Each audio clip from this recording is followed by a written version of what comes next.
नमः शिवाय। हर हर महादेव शंभू।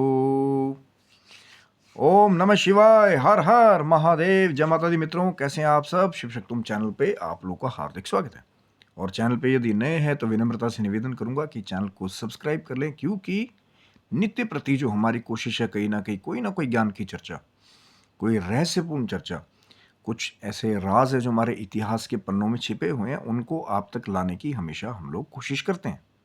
और आज कहीं ना कहीं एक पूजा पद्धति है जो कहीं ना कहीं जो बहुत सारे कई बार पंडित जी, विद्वान, कहीं ना कहीं ज्योतिषाचार्य भी जो सबसे पहला उपाय कई बार जो है किसी की कुंडली देख करके कई बार बताते हैं कि आप सूर्य नारायण को जो है वो अर्घ दें या जल दें।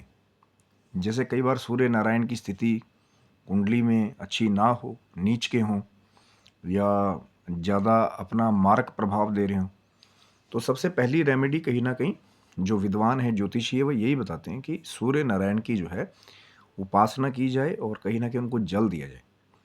लेकिन इसी के साथ जुड़ी हुई एक और विधि भी है कहीं ना कहीं कि जब आपने सूर्य देव को जल दिया तो कई बार वहाँ पे कहा जाता है कि अपने स्थान पर वहीं पे खड़े होकर के भगवान सूर्य नारायण की परिक्रमा भी है जो कर लेनी चाहिए।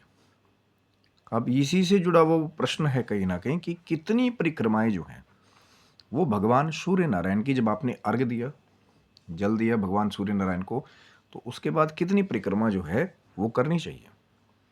क्योंकि अमूमन ज़्यादातर जिनको नहीं पता कि वो नॉर्मली एक परिक्रमा करके जो है कहीं ना कहीं, देखिए सबका जो भी देवी देवता, जब आप विस्तार में जाएंगे सबकी अलग अलग परिक्रमा है।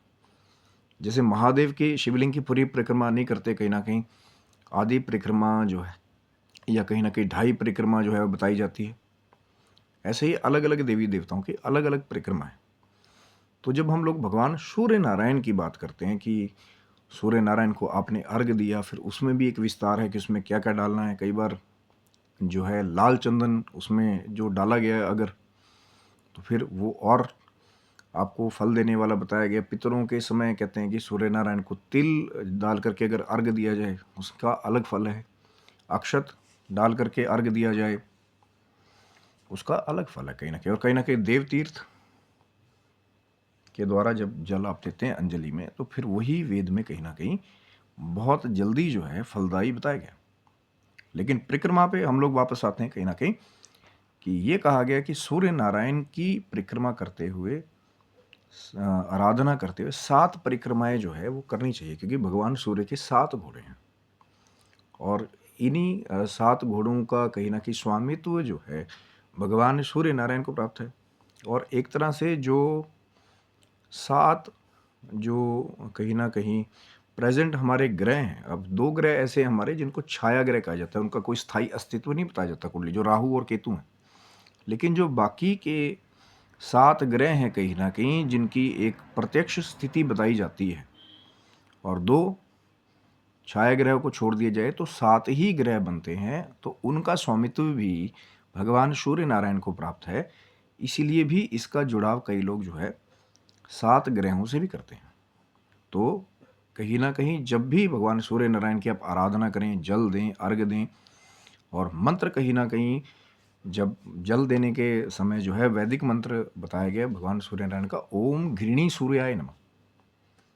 क्योंकि इसमें भी एक अलग अलग पद्धति है। फिर जब जल आप सुबह दे रहे हैं कितनी बार जल गिराना चाहिए, दोपहर में दे रहे हैं अर्घ कितनी बार जल गिराना चाहिए, शाम को जब आप पूजन करें कितनी बार जल गिराना चाहिए। तो इसके लिए आपको चैनल को आगे सब्सक्राइब रखना पड़ेगा, क्योंकि ये भी संध्या उपासना से जुड़ा हुआ आगे एक ज्ञान है कि जो तीनों ही काल त्रिकाल संध्या करने वाले हैं कितनी बार जल जो है वो गिराया जाए। तो इसके लिए कहीं ना कहीं चैनल को आपको सब्सक्राइब रखना पड़ेगा। लेकिन अब जब कभी भी आप भगवान सूर्य नारायण को अर्घ देने जाएं, जल देने जाएं, तो अपने ही स्थान पर खड़े होकर के 7 परिक्रमा जो है भगवान सूर्य नारायण की कर लें। और एक प्रश्न और है कहीं ना कहीं, जब आप चैनल को सब्सक्राइब रखेंगे तो हो सकता है अगली बार हम लोग उसके बारे में बात करें कि वो कौन सा रंग है जो भगवान सूर्य नारायण के घोड़ों का बताया जाता है।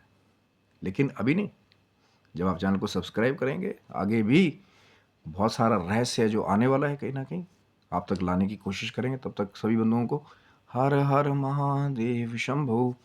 जय माता दी। मित्रों, आप सबको हर हर महादेव। जय महारानी।